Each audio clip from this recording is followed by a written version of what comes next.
¿Qué se entiende por pensamiento crítico? ¿Qué concepciones, qué enfoques, qué teorías hay sobre el pensamiento crítico, al menos las más reconocidas? La segunda pregunta sería ¿qué se entiende por fanatismo? Y también si es un asunto estructural o coyuntural. La tercera pregunta tiene que ver con hasta qué punto el pensamiento crítico es un método para resolver conflictos o si es simplemente una teoría que intenta tratar los conflictos sin lograr resolverlos. La penúltima pregunta ya tiene que ver con el conflicto en general de la universidad pública y la última tiene que ver con el conflicto particular en la Universidad de Antioquia. Entonces, comencemos con pensamiento crítico. En medio de mis lecturas y de mi experiencia académica y personal, me atrevo a decir que hay tres posiciones respecto al pensamiento crítico. Voy a empezar primero con la más sencilla y la menos prolija de las tres que hay. La primera concepción de pensamiento crítico viene de la cultura popular. Tiene que ver con considerar que el pensamiento crítico es hablar mal de algo. Es una concepción que no tiene rigor académico y que surge de creencias o de dogmas en donde se considera que ser un pensador crítico es hablar mal de algo, criticar la ropa de alguien. Es una concepción que obviamente hay que tenerla en cuenta, así no se comparta. Hay otra concepción que es más elaborada y tiene que ver con las ideologías. Entendiendo la ideología en el sentido de Gramsci, el pensamiento crítico es una práctica que permite oponerse a una cultura dominante a través de una serie de mecanismos que pueden ser intelectuales o que pueden ser a través de la fuerza o de las armas. En esta concepción de pensamiento crítico se considera que hay unos dominadores y unos dominados. Se considera que hay una lucha de clases. Por deducción, en esta concepción se considera que es importante tumbar un sistema desde una dictadura del proletariado. Es una concepción que se maneja mucho en la universidad pública y que ustedes conocen quizás mejor que yo, pero que también es interesante porque trata de analizar los problemas desde un enfoque que no se quede solamente en la teoría, sino que también llegue a la praxis. Sin embargo, hay otra orientación del pensamiento crítico que es la que quisiera tratar hoy para analizar el conflicto en la Universidad de Antioquia. Esta perspectiva no es tan superficial como la de la cultura popular y trata de ser menos apasionada que la perspectiva en donde se habla de culturas dominantes y culturas dominadas. Es una perspectiva que puede pecar de teórica porque intenta tomar distancia de las ideologías. Ahora en el momento del debate ustedes discutirán hasta qué punto esa tercera perspectiva se convierte en otra ideología también. Pero ¿por qué centrarse en esta perspectiva del pensamiento crítico y no en las otras dos? Porque hay una premisa de la cual quiero partir como una hipótesis para argumentar en el día de hoy. El pensamiento crítico es independiente de la ideología política, de las preferencias, de ser hincha de un equipo de fútbol o no. El pensamiento crítico es una actitud más que una teoría o un método. Es una actitud ante el conocimiento que está compuesto de habilidades cognitivas, de reglas heurísticas y de disposiciones o actitudes hacia el conocimiento. Entonces, desde este marco voy a definir el concepto de pensamiento crítico, primero como un método y una teoría que permiten desarrollar una serie de habilidades cognitivas, no necesariamente desde una institución educativa, sino desde cualquier actividad académica o intelectual. Entonces, voy a basarme en un estudio que se hizo hace aproximadamente 22 años, en donde se reunieron 200 especialistas en diferentes materias y, aplicando el método de investigación llamado Delphi, empezaron a definir lo que para ellos era el pensamiento crítico, sin tratar de tomar esta definición como un argumento de autoridad o como una falacia de autoridad. Voy a decirles cuáles son estas 6 habilidades cognitivas que, según estos especialistas, implica el pensamiento crítico. La primera habilidad cognitiva de la que ellos hablan es la interpretación. Obviamente cada habilidad tiene unas subhabilidades. La interpretación es un mecanismo que permite tratar de reconocer que en nuestro contacto con la realidad o con las realidades es una construcción lingüística discursiva. En ese sentido, hay muchas interpretaciones en torno a los hechos sociales, ya sean políticos, religiosos, futbolísticos, económicos, porque son sistemas dinámicos y difusos. Entonces, se logra ser pensador crítico cuando es posible mirar distintos enfoques, así sea que uno se oriente por el que más le parezca coherente, argumentado, pertinente, pero la interpretación planteada en esta habilidad cognitiva es reconocer que hay diversidad de puntos de vista, es decir, que no solamente existe el relativismo y el dogmatismo, que también hay matices, que no solamente existe el racionalismo y el empirismo, que también puede existir un criticismo que parta de los dos, como lo diría Kant. Es una posición que intenta ser ecléctica y dialéctica y que trata de no ser disyuntiva, no siempre lo logra.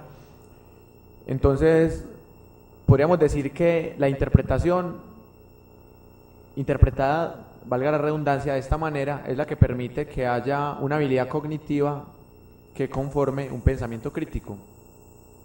De la mano de la interpretación hay otra habilidad cognitiva que es la inferencia, que consiste en complementar a través de deducción, inducción, abducción, una serie de hechos y de saber asimilar muy bien las presuposiciones. Por ejemplo, una persona que no sea capaz de interpretar una ironía estaría fallando en la inferencia. Una persona que interprete una ironía de manera literal, ya sea por desconocimiento del contexto o del enunciado. Entonces, esta habilidad cognitiva de la inferencia es sumamente importante para el pensamiento crítico desde este enfoque del método Delphi. También hay otra habilidad cognitiva supremamente importante, que es el análisis. Tradicionalmente se conoce el método analítico-sintético, planteado por René Descartes. Acá el análisis se propone más que todo desde la teoría de la argumentación. Reconocer un argumento correcto de una falacia. Muchas personas, cuando se acaloran, argumentan con falacias y no con argumentos correctos, y esto pasa cuando, en vez de centrarse en el tema de discusión, se dedican a atacar a las personas con quienes debaten, no a sus argumentos. La conocida falacia ad hominem o ataque contra la persona. También existe la falacia de autoridad, considerar que algo es verdadero solamente porque lo dijo una autoridad en la materia, como si la ciencia o como si los especialistas no se equivocaran, como si fueran infalibles. También la falacia que sostiene una democracia, entre comillas, como la nuestra. La mayoría tiene la razón, no siempre la mayoría tiene la razón. En ese sentido hay un texto de Jorge Orlando Melo en donde él muestra diferentes ejemplos históricos de cómo las mayorías se han equivocado y han abusado de minorías. O para citarles un caso más concreto, en la época de Galileo Galilei, que él era una minoría ante una mayoría que defendía la concepción geocéntrica. Y a él le tocó abjurar para no ser condenado por la Santísima Inquisición. Entonces, ustedes buscan en la historia diferentes ejemplos en donde las mayorías se equivocan sobre las minorías. Entonces, en ese sentido, el análisis que permite el pensamiento crítico ayuda a reconocer que lo más importante no es la cantidad sino la calidad de las ideas. Y de hecho se aplicó en este método Delphi porque no importaba quién decía los argumentos, sino que lo que importaba era la calidad de los argumentos. Tampoco importaba si ahí estaban todos los académicos del mundo. Había académicos de diferentes profesiones y ellos fueron los elegidos para tratar de sistematizar lo que era pensamiento crítico, pero no con el fin de demostrar que era el único enfoque. Ellos son muy claros en decir que hay muchos más enfoques de pensamiento crítico. Hay otra habilidad cognitiva que se llama la explicación, que no requiere explicación, porque es simplemente estudiar un objeto y fundamentarlo desde una teoría, desde una experiencia, desde una práctica, desde un contexto. La competencia explicativa es algo que se trabaja más que todo en el mundo académico, pero que también se puede dar en otros contextos. Pero sí hay una habilidad cognitiva en la que me gustaría hacer una reflexión un poco más extensa, y es la autorregulación, que tiene que ver con la capacidad de reconocer los errores propios, la capacidad autocrítica. Cuando una persona es capaz de reconocer que se equivocó con un argumento, con una acción, cuando se aprende el error, cuando una persona es capaz de discutir sobre un tema que la apasiona de manera racional, cuando una persona se centra en tratar de construir un conocimiento colectivo y no en imponer un punto de vista, así sea por la fuerza. Todo eso es autorregulación. Y esto da para deducir que el pensamiento crítico también tiene elementos relacionados con la psicología y con la ética. No solamente es una teoría filosófica, sino que también tiene elementos que son más prácticos y que cualquier persona podría tener momentos de pensamiento crítico y que igualmente podría tener momentos de fanatismo. Entonces ya tenemos interpretación, inferencia, explicación, análisis, autorregulación. Nos faltaría solamente la última habilidad cognitiva, que tendría que ver con la evaluación, que a mi modo de ver es una redundancia, porque como se plantea en esta teoría, la evaluación sería reconocer un argumento sesgado de un argumento asertivo, de un argumento crítico. Sería una continuación de lo que sería el análisis, porque se define la evaluación como la capacidad de diferir entre un juicio falaz y un juicio correcto, teniendo en cuenta que el juicio puede que sea correcto, pero es que esté basado en una mentira. Puede que desde el punto de vista de la lógica o desde las matemáticas discretas sea válido, pero puede que desde el punto de vista de la lógica informal tenga alguna incorrección. Entonces, teniendo en cuenta que no siempre lo coherente y lo correcto es verdadero, y no siempre lo falso es incoherente. También hay unos maestros de la retórica que enseñan a persuadir sin tener que decir la verdad. Así como hay algunos que dicen la verdad, pero que no son persuasivos y la gente no les cree. Entonces, teniendo en cuenta eso, la evaluación es una habilidad cognitiva que también facilita el desarrollo del pensamiento crítico. Las reglas heurísticas son actitudes, ya no son habilidades cognitivas, sino actitudes que tiene una persona para comprender un fenómeno de la manera más imparcial posible, sin que se note tanto la subjetividad, y tiene que ver con que hay una serie de principios básicos que determinan desde las disposiciones si una persona está cercana al pensamiento crítico o no. El primer concepto se llama humildad intelectual, que consiste en reconocer que nadie se las sabe todas y que mucho menos uno, y en reconocer que lo que uno dice es susceptible de ser criticado y de ser refutado, y que puede llegar una persona con mejores argumentos y destrozar toda la teoría que uno hizo. La humildad intelectual también tiene que ver con reconocer que uno sabe menos de lo que cree saber. ¿Cuándo se da cuenta que uno sabe menos de lo que cree saber? Cuando lo corchan a uno con una pregunta, no necesariamente con un dato. Cuando usted ve un reinado de belleza, usted se da cuenta que a las reinas muchas veces les hacen preguntas y ellas responden cualquier cosa que se les ocurre, y con eso fortalecen el estereotipo de que las reinas son brutas. Pero en el fondo, lo que le falta a estas reinas de belleza es ese principio del pensamiento crítico que se llama humildad intelectual.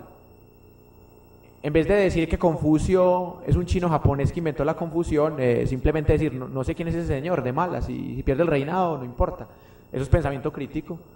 O en vez de decir que Platón inventó los platos, o que René Descartes inventó la palabra descarte, o en vez de decir que Jesucristo nació y murió en Roma, o en vez de decir que yo hablo el inglés pero lo hablo muy despacio, o en vez de decir que hombre, mujer, hombre, mujer, sentido contrario del mismo modo, pues en vez de decir eso, simplemente decir, no sé, no entendí tu pregunta, no he estudiado la historia, la filosofía para saber eso, yo no sabía que Japón y China eran países distintos, yo nunca había escuchado hablar de Lao Tse, ni de Confucio, ni de Platón, o sea que no tengo por qué saber eso.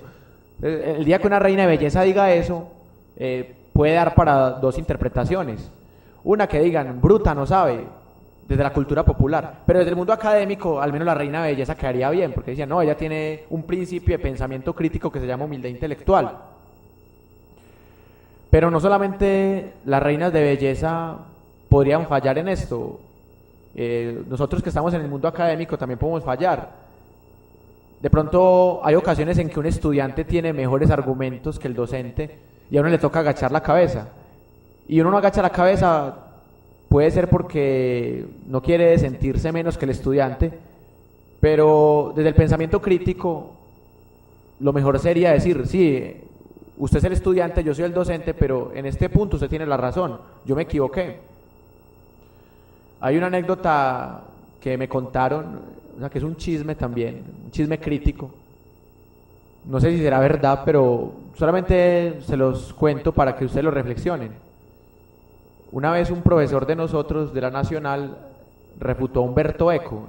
Y Humberto Eco, siendo uno de los mayores intelectuales del siglo XX, al menos por fama, le dijo, sí señor, usted tiene la razón. Entonces, a mí me parece que así el chisme sea verdadero o falso, no importa. Lo interesante es reconocer que en ese chisme hay pensamiento crítico, porque un intelectual con tanta jerarquía le dio la razón a un profesor que no es tan importante como él. O sea, sí es muy importante, pero en un ámbito más local. Entonces, en resumen, eso es lo que podría decirse que es pensamiento crítico desde las disposiciones y desde las actitudes. Ya tenemos dos perspectivas para definir el pensamiento crítico desde el método Delphi. Uno, desde las habilidades cognitivas. Dos, desde las disposiciones o actitudes hacia el pensamiento crítico. Obviamente también hay otros principios en los que no me voy a detener porque el tiempo es limitado. Principios como la entereza intelectual, la integridad intelectual. También está el escepticismo mesurado. O sea, hay muchos más principios, pero no me voy a detener en ellos porque el tiempo es corto. Pero sí me gustaría rescatar el concepto de reglas heurísticas en el pensamiento crítico. hay una heurística que se llama visión retrospectiva sesgada, que tiene que ver con que se establece una falsa relación causal. Entonces uno cree que porque algo sucedió en el pasado, siempre se va a repetir de la misma manera. Entonces uno, en su construcción del conocimiento, comete errores basándose en esa falsa relación causal. Voy a ponerles un ejemplo para que no se quede tan vaga la idea. Imagínense que ustedes tienen una clase, entonces supongamos que usted propuso un argumento que usted consideraba correcto y los estudiantes no les pareció un argumento correcto. Entonces usted se basa en esa simple experiencia para cada vez que usted dé una clase no volver a dar ese argumento, sin reconocer que el público es distinto. Hay un argumento que para determinado público puede ser válido, para otro público no. Por eso el pensamiento crítico compite con la retórica, que la retórica es decir lo que la gente quiere escuchar. El pensamiento crítico es saber cómo decir las cosas, así sea que la gente no las quiera escuchar. Por eso ustedes desde la época de los griegos conocen una corriente que se llama la dialéctica erística, que consiste en debatir solamente por tener la razón, no por buscar una verdad, por buscar un consenso, ni por buscar una explicación racional de los hechos y de los fenómenos, sino que simplemente se discute por competir y por demostrarle al otro que se sabe más. Entonces a esa dialéctica erística se opone esta visión del pensamiento crítico. Desde esta perspectiva es más importante construir el conocimiento entre todos que tener la razón. Entonces esa visión retrospectiva sesgada consiste en creer que lo más importante en un debate es tener la razón. Y muchas veces la gente por querer tener la razón se acalora y por acalorarse recurre a insultos y no a argumentos. Entonces ahí es donde yo rescataría ese otro concepto de la regla heurística que permite tomar decisiones de manera razonable, tomar decisiones en el momento oportuno y así el tema sea muy apasionante, tratar de no dejarse sacar la rabia, porque muchas veces puede que el que tenga mejores argumentos se debe sacar la rabia y que ante el auditorio quede como el sofista o como el mentiroso. Entonces ahí es importante considerar esto. Bien, ahora pasemos a la segunda pregunta. Ya más o menos ustedes saben qué entiendo yo por pensamiento crítico y en qué me estoy basando para definirlo de esa manera. La segunda pregunta va muy relacionada con la primera. ¿Qué es el fanatismo? Lo defino desde 4 componentes. La base del fanatismo es el maniqueísmo. Esa sería mi primera hipótesis para definir este concepto. ¿Qué es el maniqueísmo? ¿Estás conmigo o estás contra mí? Fuera de la iglesia no hay salvación. Blanco o negro. Liberal o conservador. De Boca o de River. El maniqueísmo es una concepción que ustedes saben que viene de Zoroastro y tiene que ver con que no hay término medio. Entonces, desde mi punto de vista, el maniqueísmo sería interpretar un problema que es difuso de manera maniqueísta, un problema que es susceptible de muchas lecturas, verlo solamente como los buenos y como los malos. A propósito del maniqueísmo, es considerar que unos son terroristas y otros no, o que todos los que son enemigos míos son terroristas, pero que así yo haga lo mismo, yo no soy terrorista. Ustedes más o menos infieren a qué me refiero yo, a una ideología que se está regando por todo el mundo, de que el que no esté con la guerra contra el terrorismo es terrorista. Entonces, o sea, para mí el maniqueísmo tiene que ver con tratar de absolutizar fenómenos que son dinámicos, sistemas que son cambiantes. Segundo elemento que a mi modo de ver tiene el fanatismo. hay una carencia de duda metódica. El fanático nunca duda, el fanático siempre afirma, así sea sin argumentar. El fanático dice, esto es así y me tienen que matar para que esto no sea así, o yo me hago matar por esto. Bueno, conste que no estamos hablando aquí de personas, estamos hablando de actitudes, porque una persona puede ser fanática para la política, pero puede ser tranquila para el fútbol, o puede ser fanática en el fútbol y puede ser tranquila en la religión. Entonces mire que en sí yo no considero que el fanatismo sea algo inherente a una persona. Una persona puede ser muy racional en un momento académico como este, pero en un momento en donde le están violando a un ser querido, en donde le secuestran un ser querido, en donde están matando a un ser querido, yo no creo que esa persona llegue a argumentar desde el pensamiento crítico, a decir, señor, usted está violando la cuarta habilidad cognitiva del pensamiento crítico, señor, usted está violando el principio de la humildad intelectual. O sea, yo creo que mientras que usted empieza a argumentar, ya le violaron a su familiar. O sea, yo creo que ahí usted le toca usar la fuerza bruta, ahí no hay pensamiento crítico que valga, porque es un asunto de acción-reacción. Entonces, el fanatismo, primero que todo, está basado en un maniqueísmo radical. Segundo, está basado en una falta de duda metódica. Aunque también puede ser fanático del escepticismo, no solamente ser fanático del dogmatismo. Otra característica es que en el fanatismo no hay ética comunicativa. Así como el pensamiento crítico se basa en principios de la filosofía ilustrada, también se basa en principios psicológicos y éticos. Psicológicos porque se interesa por actitudes, o más bien por comportamientos que impiden un conocimiento o la comprensión más o menos razonable de un fenómeno. Y también asuntos éticos porque el pensamiento crítico parte de la base que a través del diálogo es que se logra construir el conocimiento, no es a través de la disputa o a través de la violencia física o verbal, es a través de escuchar al otro, de ser asertivos. Entonces el pensamiento crítico tiene unas bases éticas y no se entienda la ética como una moral, sino que más bien como una especie de norma de convivencia ciudadana o como una especie de argumentación razonable sobre diferentes valores. No confundir ética con moral, que la moral sería más una prescripción de algo bueno o malo, pero acá sería más bien una reflexión sobre los valores de manera dialógica, de manera más o menos tranquila.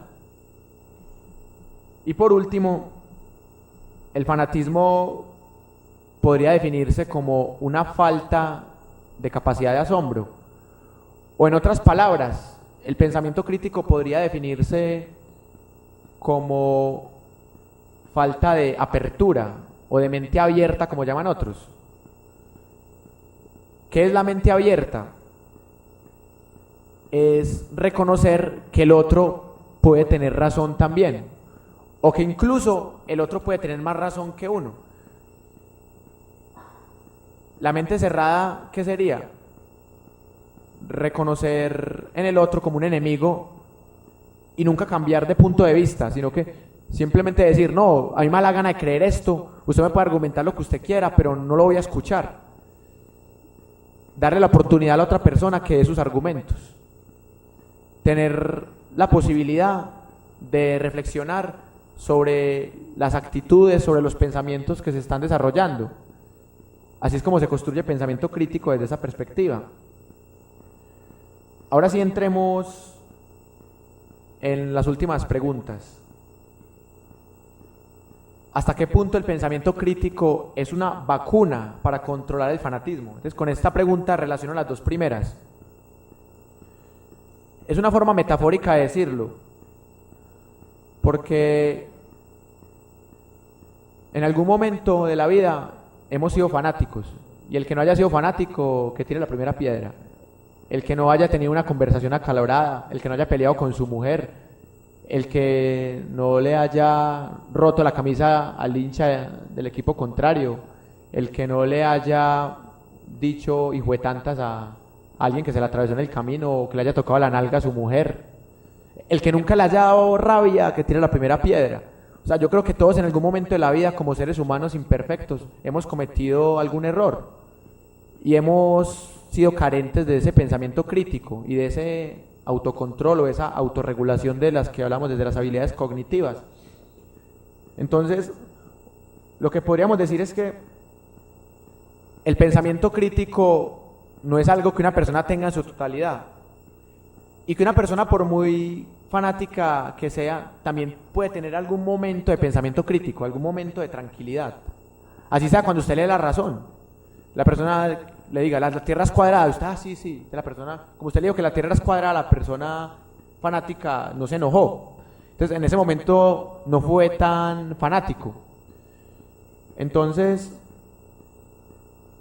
el pensamiento crítico podría ser una vacuna contra el fanatismo, porque si se trabaja desde la educación, si se trabaja desde la básica primaria, desde el kinder, usted puede empezar a notar que el pensamiento crítico es algo muy aplicable y que uno puede aprender pensamiento crítico sin ir a una escuela, sin ir a un colegio, sin ir a una universidad. A mi hermano nunca le han enseñado pensamiento crítico en los 3 o 4 años que lleva de escolaridad, pero él tiene algunos de los conceptos que hemos mencionado aquí como pensamiento crítico, así como también tiene sesgos. Entonces, ahí es donde entra la formación y el papel de la educación. Por eso, valdría la pena plantear la cuarta pregunta de esta charla, que sería: ¿cómo ayudaría el pensamiento crítico a resolver conflictos? Y particularmente los conflictos de la UDA, por ejemplo. El pensamiento crítico es una teoría, pero se puede llevar a la práctica. ¿Cómo se lleva a la práctica? Cuando las dos partes son capaces de negociar, cuando las dos partes son capaces de dialogar. Desde mi punto de vista, tirarle una piedra o un petardo a un agente del ESMAD no es pensamiento crítico. Así como tampoco es pensamiento crítico que un agente del ESMAD se ría de alguien porque está sangrando. Obviamente, la Constitución Política del 91 dice que la fuerza pública es un ente no deliberante, es decir, que ellos no tienen la obligación de argumentar y que se supone que ellos llegan a controlar una situación cuando se salió ya de las manos de la administración. Entonces, ahí entraría un debate que quiero que hagamos al final, y es hasta qué punto el pensamiento crítico obedece a actores particulares como los agentes del ESMAD o como los estudiantes. Por ejemplo, voy a decirles una reflexión y con esto termino. Ayer estuve leyendo un texto que hizo un estudiante de periodismo que se llama ¿Y quién nos salva de la policía? Entonces este estudiante narra desde su experiencia particular cómo vivió los hechos que ocurrieron el pasado jueves. Y el muchacho tiene una forma de escribir bastante persuasiva, un gran respeto por la gramática, unos argumentos que a mi modo de ver son muy válidos. Entonces, él cuenta todo lo que él vivió y cómo el ESMAD abusó de él y de unos amigos de él. Pero luego vienen 200 comentarios, los primeros de apoyo, pero hay un momento en donde empiezan a insultar al muchacho, y no solamente eso, sino que lo amenazan de muerte. Le dicen: ojalá que te hubieran matado, malparido, los del ESMAD, mamerto, comunista, guerrillero, terrorista, hijo de puta. Ojalá te hubieran matado y vamos a llegar a fumigar a la Universidad de Antioquia a todos esos profesores y estudiantes que en el fondo son terroristas. Entonces, o sea, una serie de comentarios que evidencian todos los rasgos que ahorita mencionamos: maniqueísmo, falta de ética comunicativa, falta de argumentos, mente cerrada, visión sesgada, retrospectiva, falsas analogías, falacias ad hominem, falacias de falsa causalidad, hasta falacias de autoridad.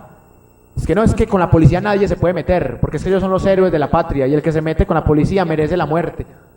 Dios y patria. Entonces, o sea, comentarios de ese tipo. Y parece que los comentarios los hizo una sola persona, pero los hizo como 40 o 50 veces para tratar de mostrar que eran muchos los que iban a atacar a ese estudiante de periodismo que se atrevió a denunciar unos hechos que ocurrieron el pasado jueves. Entonces, ¿qué conclusión podría sacar uno de ahí? Que ese estudiante no tiene pensamiento crítico por ser periodista o por ser de la Universidad de Antioquia. Tiene pensamiento crítico porque argumenta, porque trata con respeto a los señores del SMAT, porque se basa en los hechos, porque no viola la ley de ningún tipo, porque no tiene violencia física ni violencia verbal. En cambio, los que hicieron esos comentarios agresivos, ya sea en contra del muchacho o en contra del SMAT, no están aplicando ni las habilidades cognitivas, ni las heurísticas, ni las disposiciones del pensamiento crítico. Los que insultan a los del SMAT no están cumpliendo tampoco con esta perspectiva del pensamiento crítico, así como tampoco los que insultan al estudiante que contó su versión de los hechos. Por lo tanto, el pensamiento crítico es un método y a la vez una teoría que permite resolver conflictos cuando se aplican de manera efectiva las habilidades cognitivas, las reglas heurísticas y las disposiciones.